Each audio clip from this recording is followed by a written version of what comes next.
Assalamualaikum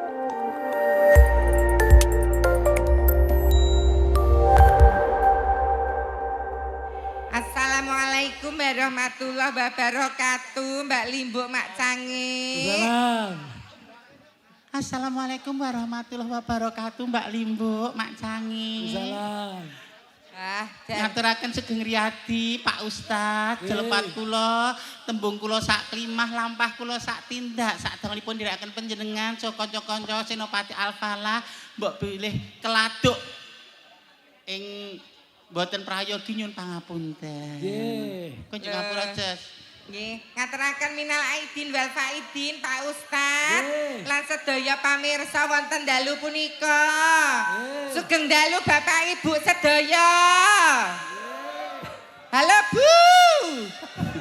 Wah, barebutan saking apa jenenge Pak Ustadz Pitrah. nyebar pitrah lho. Ngantek kudunge kancane disebroti barang. Jan aku kok Saking bombong Saking mongkoke. bombong. Ning aku mau sing digendake Pak Ustadz mau tak unceki. enggak babakan apa? Ciri-ciri penghuni surga. Siji. Siji disawang katon nyenengake. Dalam kondisi diam dia tetap tersenyum. Lho. Aku kan ra cantik ning nyenengke ta kula lho. Lho, kula kira kula rayu lho ning nek nyenengke. Lho. Ora ayu ning temungkak lho kowe kuwi lho. Nek kowe kan ayu ning kan aura setanmu ketok banget to lho. Nek aku lho rayu ning nyenengke lho. Sing kedua wonge lomo ora cetil. Oh, ora cetil. Ora cetil, kowe ya arep nyebar le. 10 lho. Sing nonton kan disebari. Nggih maneman lho Pak. Maneman. Ora sida butuh. Apri tak Ya, kepro lho, Pri. ya butuh ya. Wetku. Ora gampang nesu, ora gampang marah-marah. Nggih to Pak Ustadz. Lah, karo tangga sing rukun, mergo sedulur sing paling cerak iki tangga teparo, tanggaku ya sedulurku. Oh, Tepuk tangan. Sing penting ngoten niku tanggaku ya sedulurku. Lah. Lho, mula ki ya warga ing Jambu Kulon ki lho, Enak. Lek, ngeneke halal bihalal. Sing patut diacungi jempol. Sing saka perantauan ya kondur. Kondur. Dadi ora lali tumpah darahe tanah kelairane. Ora mergo pengen nyawang pasuryanku to no iki. Malah gur kaya ngono nang lor kono oke. Lor kono nggon wisata apa to, Pri? Terminal ki ra nggon transportasi to, Mas. Iya. Sing menyalahgunakan kan oknum. Lah kan dadi Jangan disalahgunakan mesake Pak perangkat, mesake Pak polisi, Pak tentara sing gawe ayam tentrem mek do dirusak oknum-oknum sing ora bertanggung jawab. Aku ki yo ayu nek arep tak dol murah yo tetep ayu ning aku cek njogo harga diriku. alah telek kok senengane. Ngaturaken sugeng rawuhipun Bapak Camat, Pak Ceper, Pak Camat Ceper. Pak Supardiono. Pak Supardi. Nggih, sugeng kula Bapak. Nggih. Nggih, timun mungkuk jaga imbuh, Pak. Sowan makaping-kaping wonten ceper nggih. Kawontenanipun kawujudan kula nggih ngaten iki, Pak. Mboten ayu ning nyenengke wae. Kimplah-kimplah kados duduh gule, Pak. Wong wedok gembethot iki niki lho, Pak. Betoten dhewe. Sekarang ngaturke apa kangge warga Jambu Kulon, Lek? Kagem sedaya warga Jambu Kulon, sugeng riyaya Idul Fitri, kathah kalepatan nyuwun pangapunten. Mugi-mugi sak sampunipun ngadani adicara halal bihalal menika lineberan sedaya dosanipun. Salajengipun gampil nganipun pados pangupa jiwa. Amin. Sansaya rukun kalih keluargane kalih tangga teparo. Garwane sing wingi selintutan saiki bruk petutuk sok glogok ngekeki kaya kagem garwane. Nggih to, sing sradlian. Sing wingi bojone ra kerja gaweke wedang, ra gaweke unjukan, sing wingi wani karo garwane saiki istrine sansaya bekti, sansaya gemati. Wong sing kanggone wong lanang ya ngono. Sing ngengi garwane sing wedok kudu ditinggal mancing saiki gemati. Gemati. Karo wong wedok lho. Nah, Sing biasane ngeplek dara. nggih disuda. Keplek doro barang ya enten to iki. Ibu-ibu nika ibu-ibu lho, golek ganjaran nika ibu gampang lho, Pri. Piye? Seorang istri yang membuatkan minuman pada suaminya kanthi ikhlas tanpa diminta, ganjarannya kaya katam Al-Qur'an ping 3. Kuwi gur gake wedang. Gur gak ya, Lek? wedang, kuwi gur gak wedang. Apa meneh kumpul bojo, Wah. iuk-iuk. Lah kuwi saya mateni setan makaping-kaping. Lho kuwi ya ngibadah kanggo sing wis sah ngibadah. Nek tumbas ngono ki ra etuk, nek bojone dhewe ngibadah. Weh. Nek bojone kancane? Ya nek nempel ya ayo itu ya. Ya ora itu bojone kancane. Aprik ya bener trene bojone kancane nek tren sing elek iki aja diikuti kok. Tren kaya ngono. Nggih. Ya ngaturke panglipun. Lenggah Pak Camat. Pak Camat. Sinaosa wau sampun paring sambutan. Heeh. Mbok menawi mboten ngira-ngira hormat. Nggih. Pak Camat kasuwun minggah pepanggungan cocok nggih Pak Bu. Nggih. Monggo Pak Camat. Ya Mas, sementara Mas. Serpek Mas. Wah. Walah.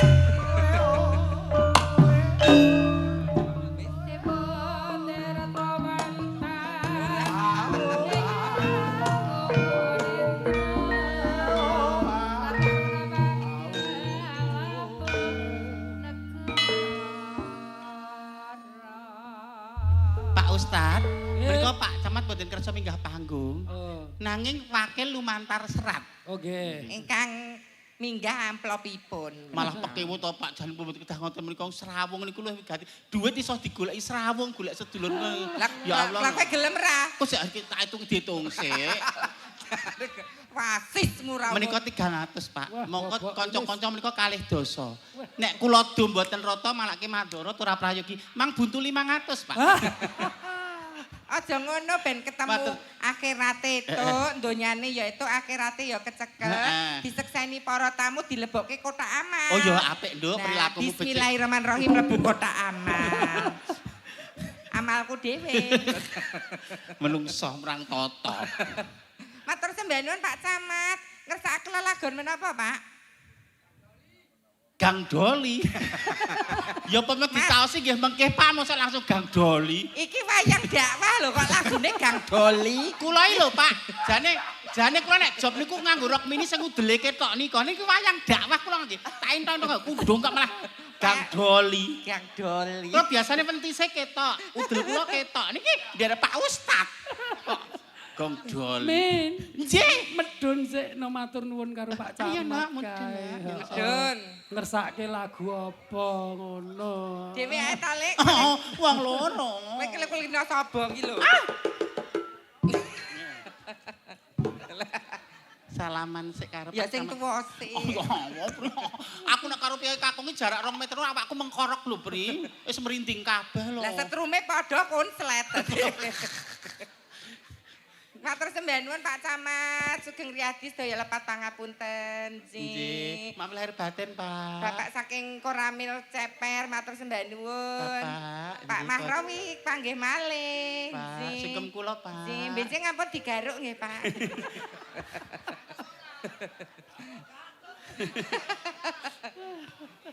Biasane di apa nganggo kulit durane kok. Ya ngantuk ki panglipur karo penyanipun Pak Camat to, Nggih. Lagunipun Pak Camat menapa? Ngersakaken menapa, Bapak? Kok Gang Doli terus? Mbok kusik to Gang Doli mosok saiki mbok umume. Wayang dakwah lho ngurmatono Pak Ustad. Nyawangno aku pasuryanku kaya ngene kok kaya apa wajah begenggek iki aku ki. Iya. Lah wong kowe mbiyen sadurunge melu aku kena ya klambine ngene iki. Pak Ustad nggih mboten teng pecotot ngoten to. Diaturke sing alus-alus. Sing alus sik lan sadurunge munggah ning dangdut. Ya. Slendro. Ya. Kok aurane do pucet-pucet durung itu fitrah saking Pak Ustad aja. Dereng. Oh, ning kali didongake kebecikan, pilih duit apa donga? Oh ya padha. Aku ya duit ya donga. Tetep aku nyuwun, angsare kok bukan nilainya. Mengke kula nyen fitrah lho Pak Ustad. Nggih. Pak Ustad. Nggih. An mbok nggo suntik kabeh ya. Lah, aku masih impus. Apa nak? Asmarandana nggih Pak Ustad. Nggih. Nggih. Aku sik pas liraimu sik. Raimu dhewe. Sliramu. Iya, penak kaki nak. Hajat turu. Raduwe. Randuwe, Mas. Sore kaki. Ketoke pengrawite Alfalah wis distempel iki ae rasa ganti liyane apik iki ning sesuk iki dipitat siji tok iki nek liyane apik kabeh. Sing ndi? Pripun, Pak? Mbak Mimin ayu lho Le. Lah, iya. Lho, Mbak Mimin ayu niku pinten ngono. Kok pinten. Pinten nek nanggap lho, Jos kok. Anu Le, Nggih. niki kan Pak Camat sampun ngersake Heeh. lelagon. Pak Lurah lho dereng. Lho. Iki ketoke sing cocok karo Pak Lurah iki sampean. Lho. Bapak. Iki sinden setelen kok piye kok. Lho, sopan santun adat ketimuran kudu dienggo. Ya ngene tok wae kok dadak ngene-ngene. Bapak. Ngersakaken lagan menapa Bapak? Mangkeh mawon nggih, kesanipun cekap nika rumiyin lho. Nggih Kyai kesane Ales. rumah ketanggenipun pas seduluran nggih cedak Pak Lurah ya ora apa-apa to Le. Pak, kalau mau si anak sesampun salaman lho ngrontok itu so nggih Pak. Atas-atas lho Pak. Jam tangan ali-ali dompet. Sangit pengen bolu saka budhe apa le Cak Alah. Bagus? Cium. Ya ora kudu to Bri kok kabeh wong dicium, ora kabeh wong iki. Ya men to ponakan rupane gede kok apa ya. Opane gedhe gundulmu mlocot kowe. Dandan wedok opane gedhe. Lah piye lho kok Ya. piye kleru. Bulik. Bulek, bulus. Lah neng Karanaka tak goleki jenenge Mimin ya ora eneng. Mboten panggih no Pak. Anu pringganing tias. Ora eneng. Agni Pratista. Ora eneng. Mboten enten. Lentene teng mriko niku kondange Sukimin blantik wedhus kok niku. Sukimin. Mimin. Ayo sing kompak ya Mas. Sing penak lho. Nggih. Aja sakit lho, engko gak nek wingi kae sakit kok. Sing marake sakit kaluetan dhewe kae lho. Pak Ustad, Nggih. niki kesenian model napa nek ngenten iki? Lho kowe jare ngiringine kon ra sing apa Ya gumi aku tetep nganggo titik laras kanggo irama sing becik. Umurku wis 50 lho Mas, nek tempomu kaya ngono kok ora nggege patiku. lah salahe tuwa kowe iki kok. Kok salah itu Mas, sing penak ya Mas. Sing rada nglentreh Mas, rada nglentreh nggih. Oh, nek iki mau kecepetan Mas Anggi. Lah ya, jadi Yo, wanita menjelang menopause ki wis beda ya ta carane wong. menjelang mampus. Menopause ki serang garap sari. Oh alah. Do turu tono. Mbok menawa kuwi pamundutan terakhir. Nang dalan-dalan Pak Ustad. Pak Ustad iki jahat banget lho nek karo aku, nek karo liane dadi alam nek mbak aku jahat banget. Ora apa-apa kowe gek njuk ngapurane. Mumpung cek sawal. Ayo baleni. Sing lentreh. Lentreh. Nek iki mau ketempone kecepetan ya Mas. Ya. Jane apik tapi dadi ra prayoga. Iya. Akeh kang wis kalah. Iya. Asik. Berkat rajaan. Yo kali bebrayaan. Ayo yo.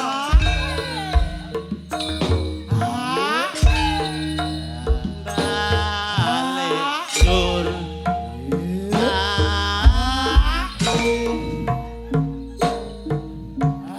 Stop. Menika wau kesenian turanggalan sia. Iki carane wong turune telung liliran lho, Pri. Lho nek anu lho, Lek, Apa? enek salah satu penonton ki lho sing ngematke sampean saka ngisor tekan dhuwur lho. Apa ngono to, Pri? Oh, tenan aku ora Terpesona jadi semua Iya. packagingnya. Kadang kan wong seneng mergo rupane tok. kok. Iya. Iki nyawang aku kabeh. Kabeh. Sekujur tubuhku. Dek wajah ya mirip kembar lho. Tak anu lho bapake sing jaket ireng ki lho. Lah. Sehat nggih, Pak. Paring asma sinten, Pak? Majuun. Apa nambung? Wis. Pun. Nggih nggih tambah kecelek nggih, Pak. Nggo keri-keri. Malah bapake eneh, Nduk. Nek tak kandhani. Niki nek mboten dandan nggih, plek kados panjenengan kula ki mung mergo tok. Pak niki lenang lho ben ngono. Sampun Pak Ustaz. Iya iya iya. Nggih. Ya diaturke meneh. Eneng pamundhut apa meneh kuwi mau diaturke nggone Pak Lurah mau ngersake. Pak Lurah dereng. Nyaket sliramu nyaketi, Nak. Pak Lurah ngersakaken lagon menapa? Menapa badhe anu nembang ki, Mbak? Lah badhe Nggih. bawa, Nggih, Pak. napa badhe dangdutan keroncongan ya bareng. Monggo. Pak Lurah. Buat jenengan minggah mawon kalih. Lah diapit widodari. Nah, Lah. sepatipun rencang-rencang. Ya ya. Jumenengipun Pak Lurah. Monggo monggo. Oh. Kok, Pak? Pri, Aku lho ngaturi Pak Lurah. ngaturi Pak Camat ra kersa. Ra kersa. Pak Lurah ra kersa, gek kabeh maringi dhuwit. Malah dhewe iki ndarani pemalak lho, Pri ora dadi penyanyi lho. Loh, iki berlomba-lomba dalam kebajikan kebaikan. Ya nek berlomba-lomba dalam kebajikan bener, tapi nek mergo pekewo mergo prilakumu ra ya kerasi ra penak karo Pak Lurah to. Loh, nek diparingi ya ditampa ya didongake mugi-mugi Pak Camat, Pak Lurah pinaringan dirga yuswa, murah rezeki mboten lokak tambah kebak. Mugi-mugi benjang dados ahli swarga. Amin. Pak Nahrawi badhe minggah swarga mboten? Aduh, pergi bosok. Aku gur nari pengen malak kok malah malak. Malak aku gur nari pengen munggah swarga ora. Tapi kan dalane munggah swarga ora mergo iki tok. Lah piye? Gemati karo bojo, gemati karo maratuwa, becik karo tangga, ngibadah sing tekun, ora melulu soal kaya ngene tok. Lah iya swarga kok gur nyawer potok onggrok. Ha, sok go suntik kabeh. Lho, nyepaki jaran-jaran nek gila. Jaran. Menungso ya gathuke menungso arep wujudku kaya ngene gathukane ya menungso. Jaran. Niki ngaturaken apa malih Pak Ustaz? Nggih, monggo le gumyak seragenan. Seragenan melih. Sing sisih mriko nggih kathah penontone ditari ta Lek nyuwun lagu apa ngono. Mbak Mimin, Mbak Apri. Dun. Pokoke bengi iki jamaah sing rawuh ki mumpung halal bihalal turu tono gen seneng. Sing penting tertib. Ngoten nggih, Lur? Nggih. Mumpung petuk. Ngesakaken menapa Bapak Ibu? Ya. Mumpung kepanggih Dedek Mimin. Ya. Gubuk Oh, asmara, wajan. Aku ngomong Dedek ngono Oke. kok dadi paido apa ketok tuwik banget to Pri raiku, Pri. Niki pancen make up karakter dadi niki sanes keriput, sanes nglinding pancen kula gawe tuwa, men wong lanang do ra seneng sehingga kehormatan saya tetap terjaga. Waduh. Wong kan punya pendekatan sendiri. Oh, ana sing nganggo jilbab, ana baju tertutup, men wong tidak melecehkan, ana sing di make up tidak terlalu cantik biar lawan jenis tidak menyukai. Ngono ki lho, Jos. Mbok ngono kelingan. Apa? Spesialis bak truk lho kowe iki. Diaturke gubuk Gubuk asmara. asmara. Bawa sekno. Iya. Bawa slendro. Ya. Iki Mas Agung. Mas Agung enggal menika nggih. Nggih, perlu diterapi sik Le. Mas Agung pidalem saking pundi, Mas? Diterai wong ayu kok gila iki piye? Nyaman to nderek Senopati Alfala? Nggih, Lho, nyaman Pak Ustad. Menurut enten kula saya nyaman nggih. mboten. Kapak ta kowe. Ya wis, kowe ra tak rekomendasikan nek ngono. Kudune iki kowe iso ndudut atiku, ndudut rasaku. Kok mboten. Sak leket gentonge iki lho, Pak Ustad ki pamane jak siden kae. Oh nika sae, rekomendasiku. Ngejak pengendang kae, rekomendasiku. Pengorjen kae, rekomendasiku kok. Mboten. Mula kowe iki aja nggayuh wong enom. Tak golekke sing Alah karo tuwa meneh gak. ora tuwa, tak golekke. Iki lho Pak Guru. Lah, Pak wis Guru. genamen rasane. Salam rumiyin, Pak. Piye? Pak Guru, not ini apa namanya? Nindekem tak dekemi. Wah, kelingan zaman gawean lawas kuwi. Anjir. Icik-icike kayak no Mimin. Nggih. Lho, niki cerita nyata nggih Bapak Ibu. Mbak Mimin menika saderengipun dados sinden. Sadurunge dadi artis kondang kalau kok satu. Ya Min. Saderengipun dados sinden menika Mbak Mimin pengamen jalanan. Niki cerita nyata teng Penggung niku nggih rutinitas. Dhisik ki nek ngamen saka terminal Klaten. Jaman dik ning Al-Aqsa kae ya. Sadurunge Penggung kudu mudhun. Soalnya Penggung wis ana pengamen berikutnya. Oh. Naik ke Penggung, ngono kita engko Kartosura sadurunge Kartosura kudu wis mudhun. Oh, ngono. Ora ana aturan tertulis yang menghormati padha-padha wong golek rezeki. Suka dukane dadi pengamen ya Lek ngono Ya ana kuwi. sing lecehke aku. Apa meneh wong ayune kaya ngene mesti kan ya mesti sing pengen gayuh to kaya lho. Godane abot tenan pri jaman semono. Aku nggumun lho sing lecehke kok bangsane Mbah Ahmad, Mbah Harjo, Mbah Sandro. Kok mbak Sing wis rada lamur-lamur ngono kuwi. materi dhewe lho. Dadi ben para pamirsa ki pirsa jaman kowe ngamen ki praktekno ora Lek. Iku ora parbasan ora ngedrop ke Oh kamorku. tidak, iki nggo apa jenenge jas merah aja lali sejarah. Nggo Kristalisasi keringat dhisik ya. Dowel dowel sukanya dowel dowel nempel nempel maunya nempel nempel ih cowok zaman sekarang memang susah dipercaya. Oh, lihat kening licin, lihat body mulus, tatahan. Iki ya lagu ini ngemutke. Oh enek pituture. Godane wong lanang kan harta tahta waria. Wanita. Wanita le. Waria harta wabiakan tahta apa? wanita. Lho lihat kening licin, lihat body mulus, tak tahan. Saayu-ayune wong kono je ayu garwane panjenengan. Lah dadi istrimu adalah ladang pahalamu. Lho, dadi nek nyawang bojone sing paling ayu. Heeh. Lahir batin gelem dijak rekoso barang kok sekali. Mula ben ngono kuwi lebih baik. Aku hidup menjanda daripada harus digilir masa. Aku wanita, dia pun wanita, takkan mau cintanya dibagi dua. Iki apa peling? Iya neh. Loro laran wong wedok ki siji dipaido gawean ngomah. Heeh. Nomor loro nek ditanding-tandingke.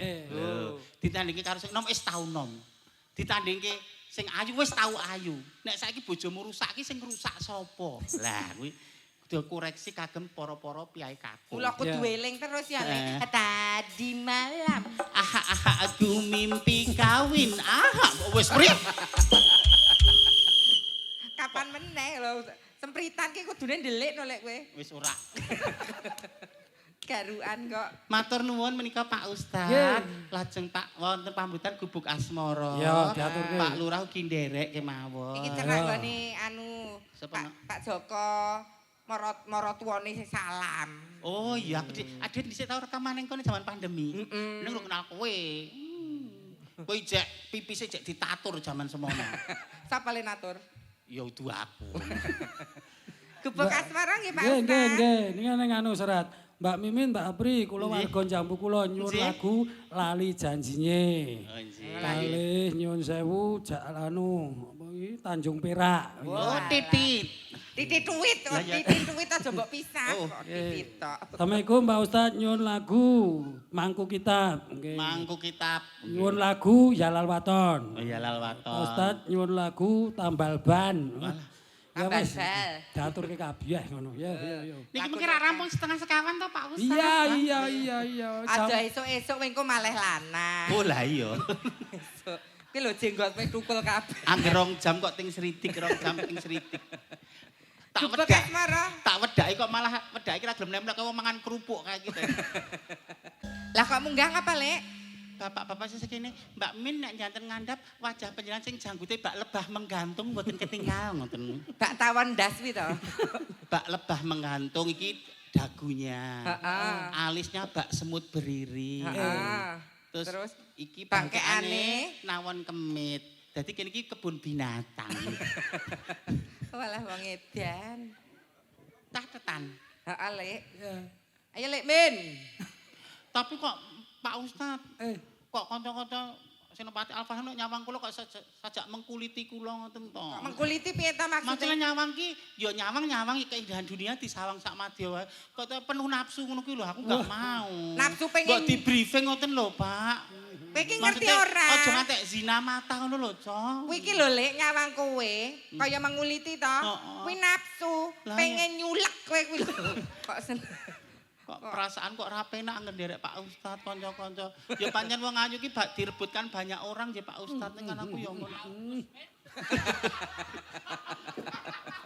Pancen hati yang bahagia itu adalah obat ki ya bener kok, Ces. Lah piye ta Lek? Lah kemah aku teko ning kene wae jek didabyang-dabyang to, dirempek-rempek to. Esuk mau bar suntik, sikilku gar keju kabeh. Apa meskram ya kowe? Bisa jadi. Tapi alhamdulillah ketemu sedulur Jambu Nggih to. kula. Sedulur mriki langsung awak kula sehat, langsung iso gobyos. Nek mau kan keringat dingin, iki keringat sehat. Weh. Alhamdulillah lanjut. Jare meskram kok ting plenyek. Alhamdulillah sehat pri aku mantek wis mangsuntek Bu Dokter aku mangsuntek mengke soalnya kula mengke silaturahmi ten warga Piye Bu Jambu. Dokter mbok suntik? Kula mangsuntek Bu Dokter aku ngono. Tak kira kowe nyuntik Bu Dokter. Ora. Ya, apa iso ya ora masalah to, alhamdulillah to. Kok hati-hati.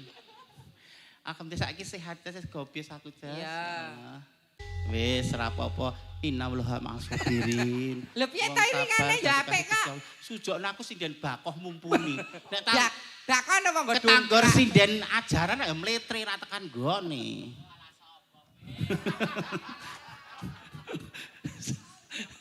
Lah aku ora adol lumuk kok payu. Adol rupa ora payu, adol swara bosok.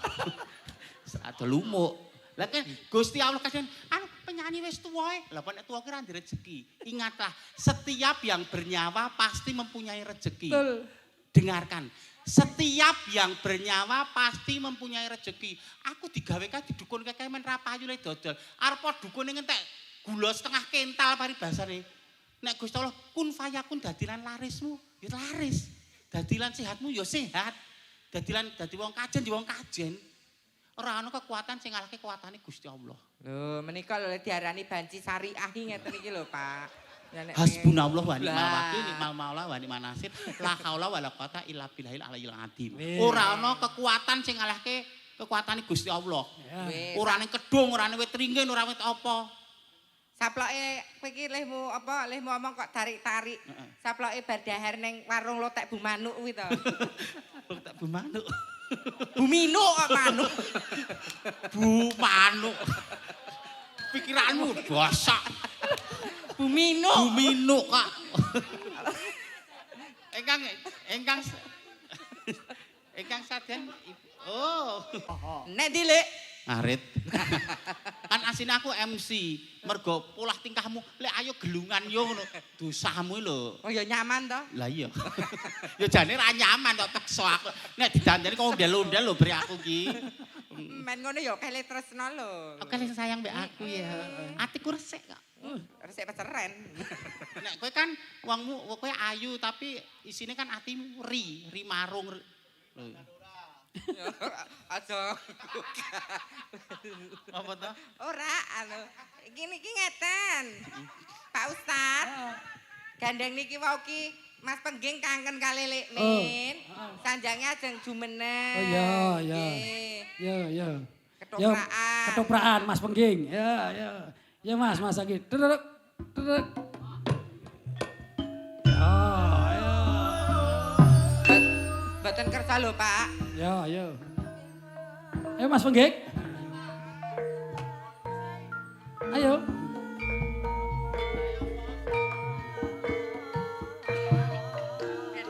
Ora apa-apa, potonganmu anyar ya. Ora apa-apa. Karo warga Jambu Kulon kuwi piantune sae-sae. Wis besti. Ayo. Digayungke. Ya. Yo. Ayo. Krungu ora jane.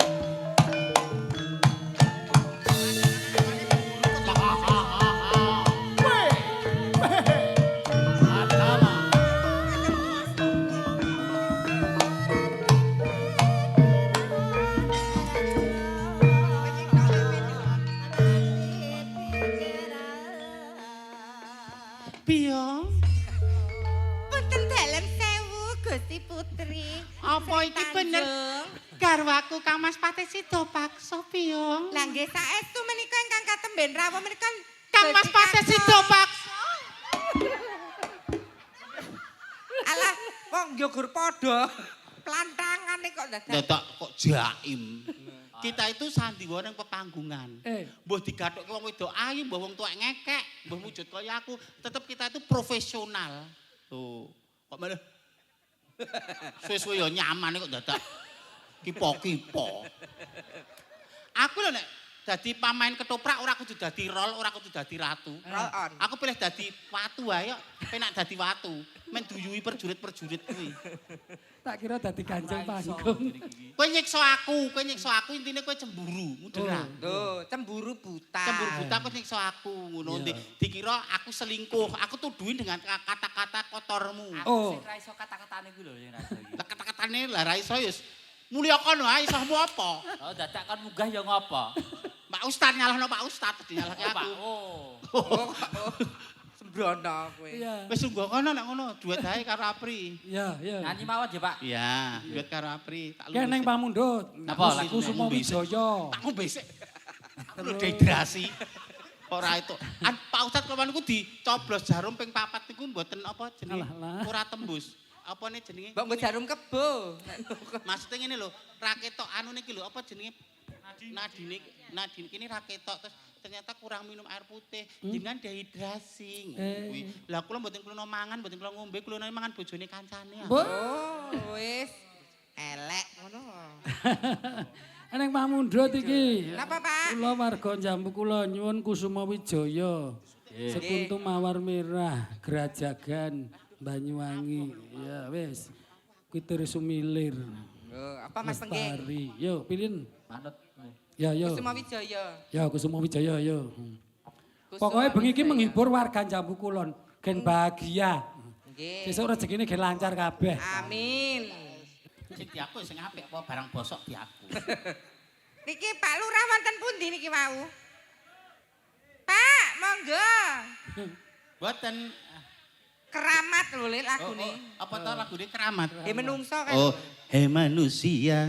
Wah, aku iso reoni karo sedulurku Nduk Mila. Nduk Mila kuwi nganteni dhisik sing nyanyi aku ning Semarang jak prawan cilik jaman semono. Oh iya. Prawan cilik. Iki ketemu. Oh, mula kok nyeluke Pak D. Mbasake anake. Pinarak Pak D. Omahku mburi kono Pak D ngono. Ya Nduk aku yang. Nek Pak D iki ya nek pas harian, nek pas ngene iki ya tante. Ora pakai weruh putumu to. Lah jadi ya pekewo. Ning omah delokke putune. Ekonomi lah kan nom-nom aku bagus banget nang edapi-edapi nom-nom aku bagus tenan. Ning omah ke dandan ki delokke putune. Kakung mau jadi apa sih? Putuku lho karo aku wedi. Darani wong edan lho. Ning ya ben kok gelem duwite kok wegah karo wonge aku. Keramat ya, Lek. Keramat boleh. Keramat. Kuwi anu, Wirul Walidaini. Napa niku, Pak? Dadi anak ki kudu bekti mbi wong tua loro. Oh nggih. Aja pisan-pisan wani karo wong tua Loro. Iki wulan bakda, mula wong loro wong tua loro ki ya dibekteni, disungkemi. Ridhaullah ridha walidaini suhtilah wah suti walidaini. Ridane Gusti Allah ya ridane wong tua loro, dukane Gusti Allah ya dukane wong tua loro. Mula ning tetembungan wong tua loro ki barate Gusti Allah katon. Kula dongaaken warga Jambu Kulon sedaya bekti dhateng tiyang sepuh kekalih. Allahumma Amin. Amin Pak Ustaz. Ya, ya. Terus dalu nika niku intine kan halal bihalal. Ngoten nggih. Terus mengke kondur keng mriki kedah ngertos hikmah halal bihalal ki apa? Intine halal bihalal niku napa? Rak ngoten to nggih. Nah, setunggal nyambung tali silaturahmi kalian ukhuwah. Menjadi momen efektif untuk mempertemukan kembali keluarga, teman, tetangga yang jarang bertemu sehingga dapat memperkuat persaudaraan. Ini tadi pas sedulurane tambah raket Allahumma amin. Siji contohnya gotong royong wau, gawe panggung, golek tebok dan lain sebagainya. Enten sing masak, ulah-ulah, nggih. Dua, saling memaafkan, membersihkan hati. Halal bihalal menjadi ajang untuk saling menghalalkan, menghilangkan dendam dan membersihkan hati dari penyakit hasut sehingga tercipta suasana harmonis. Dados harapannya pengajian dalu menika sifat-sifat sengkuni itu hilang dari bumi Jambu Kulon. Allahumma amin. Dadi iki diresiki cara tembunge niku nyuwun sewu. Dibersihkan dari sifat-sifat yang tidak baik. Nomor 3, penyempurna ibadah Ramadan. Kegiatan ini merupakan tindak lanjut dari ibadah puasa untuk kembali pada fitrah kesucian dengan berbuat baik sesama manusia, bukan hanya hubungannya dengan Allah semata. Tadi dono driyahi nyuwun sewu sedekah iso bondo, iso iguh partikel, iso tenaga. Ini hiburan, pengajian dan lain sebagainya. Lajeng meningkatkan kesehatan mental dan diperkuat rasa syukur kepada Allah Subhanahu wa Ta'ala. Lajeng nomor selajengipun menciptakan harmoni sosial. Tradisi ini mengajarkan empati dan persatuan sekaligus berfungsi sebagai alat untuk menyelesaikan konflik sosial atau politik. Soalnya nyuwun sewu akhir-akhir niki niku rada semlenget ya, saling menyalahkan, saling menjatuhkan dan lain sebagainya. Lah niki apa-apa reregan, rada mundak, rada larang, pacek mundak dan lain sebagainya. Ra ngoten ta nggih. Nah, harapannya bar pengajian iki nyuwun sewu. Ayem tentrem donga muga-muga perang dunia ketiga ora sida dadi. Allahumma amin. Lajeng ingkang terakhir mendapat ridho dari Allah Subhanahu wa taala. Menjaga tali silaturahmi merupakan anjuran mulia yang mendatangkan ridhona Allah Subhanahu wa taala. Dados menengke menawi kampung Jambu Kulon niki pikantuk ridhanipun Gusti Allah pun golek rezeki ngalor ngidul ngetan ngulon serba gampil, ngibadah tenang nggih. Nuwun sewu unggah-ungguh tata krama budi pekerti luhur lumampah kanthi sae. Alhamdulillah. Allahumma amin. Jek ning pemendutani nyuwun sewu pepeling kalih tombati dibawani sik. Yo iki para pengrawit iki bawa sik dandang gula. Dindingane Mas. Urut. Urut sing ngedram sik. Pak Bayan badhe bawa. Oh nggih. Oh Pak Bayan. Oh nggih. Pak Bayan. Pak Lurah kali Pak Bayan. Oh, mau nyawer. Oh nggih. Mimin Apri munggah napa medun Pak RT? Oke, kamu medun.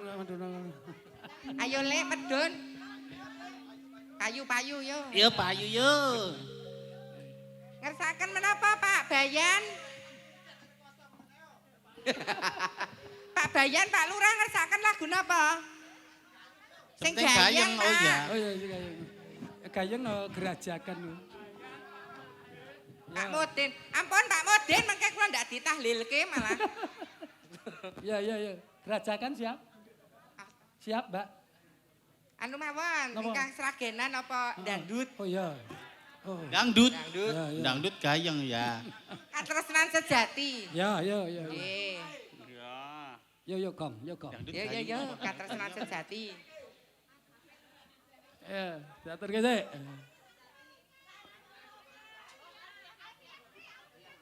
Oh, njaluk Alfian nih. Alfian ya, Le. Mas, Alfian ini, Mas Le, Alfian. Ya, kowe dadi penggemar warga Jambu Kulon. Ya, Alfian Mas Alfian, aku nggo ayu-ayu ae. Ini yo. lihat bagus. Yo. Aku nggo pancingan tok. Nggo pancingan. Teh padha lenange terus uwak-uwak. Oh alah, nek ya tujune ya, Lek. Lah fungsine ngejak aduk iki ya nggo ngono-ngono kuwi. Dadi iki aduk iki ana fungsine. Lah ya teh padha lenange kok terus dipiting aku ya. 20.000. Aduh, seragenan. Min, seragenan min sing Seragenan nggih. Sing gayeng. Sing rame. Wonten pepeleng kalian Tombati raketan tunggal dicaosi saking SJS Sound System. Heeh. Nggih. Ya, diatur sik. Oh. Bekerja sama dengan SJS Sound System. Ya. Manut kowe nok lagune sing gumiak. Oh. Dangdut meleh. Iya, jadi meleh boleh. Oke. Request lagune napa, Pak? Dangdut. Yo ndak selak bubar. Bukit Berbunga. Ya. Ya. Nggih.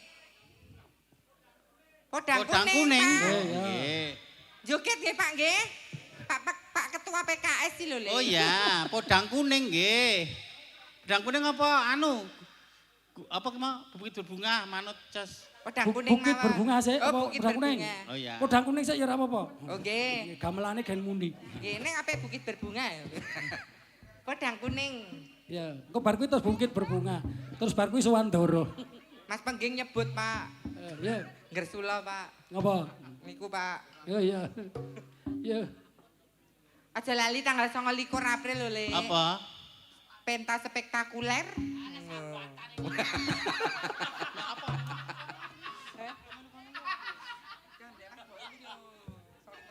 Oh April toh. Oh, spektakuler kuwi. Tanggal pira?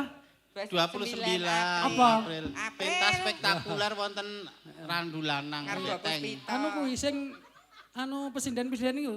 Nggih, sing Sane gini Mas Boi. sing sedaya berlomba-lomba sambatan niku lho. Iki ya sembrono cahya. Oh, sing gone Mas Boi. Ning Lah ora rak ning pentas sinden-sinden iki kapan? Niku tanggal 27 April, Pak. Nggih. Iya. Pak Ustadz rawuh nggih, Pak. Iya. Sindene 7 doso. Lah. Saksikan 70 sinden 27 April di RSPD Klaten. Mbak Lamseh Gambyong. Itu sing nabuh sedaya putri, dalange ya putri, sing ngendang ya putri. Ana sing 3 sing putri jadi-jadian. Aku kowe Adangiyah. Ora aku sik kuwi lho. Nek tanggal 29 iki aku kon mayang rone apa ora bunuh diri kuwi. Nggih mboten. Wong daerah kono kuwi ya dalang-dalang tok. Ingkang disuwun rak berkahipun. Berkahipun Pak, donganipun panjenengan Pak. Lah nek kula iki dudu dalang wayang tenanan, kula iki dayang dakwah kok. Penting pengajian, ngilmune masuk, dongaku wilujeng slamet. Ya ngono kuwi. Ngoten nggih, Pak? Nggih. Pak Ustadz, dongane kok dereng diwaca. Wau pun. Dados wau dawuh panitia kan awal kula kan mau doa ngoten nggih. Dadi pas medal nuwun sewu selawat burdah wau kula ten mriki pun kula waosaken doanipun. Donga kula mugi-mugi warga pundi niki jambu kulon. Nggih. Panjang umur, sehat walafiat, lancar rezeki, sukses dunia akhirat. Pikantuk ridhanipun Gusti Allah taala, hayom ayem tentrem, selamat dunya, selamat akhirat. Allahumma amin. Nyun sewu senten wekdal setengah jam nggih ngrampungi lakon ngoten nggih, Pak? Nggih. Dalang kedua niki, dalang kedua. Ayo dole ngrampungi masalah mergone masalah ora mung ning Sengkuni. Kuwi mesti eneng sing dadi masalah ya kuwi pimpinane gen dirampungi sisan ngono ya Le. Ayo tak derekke kan.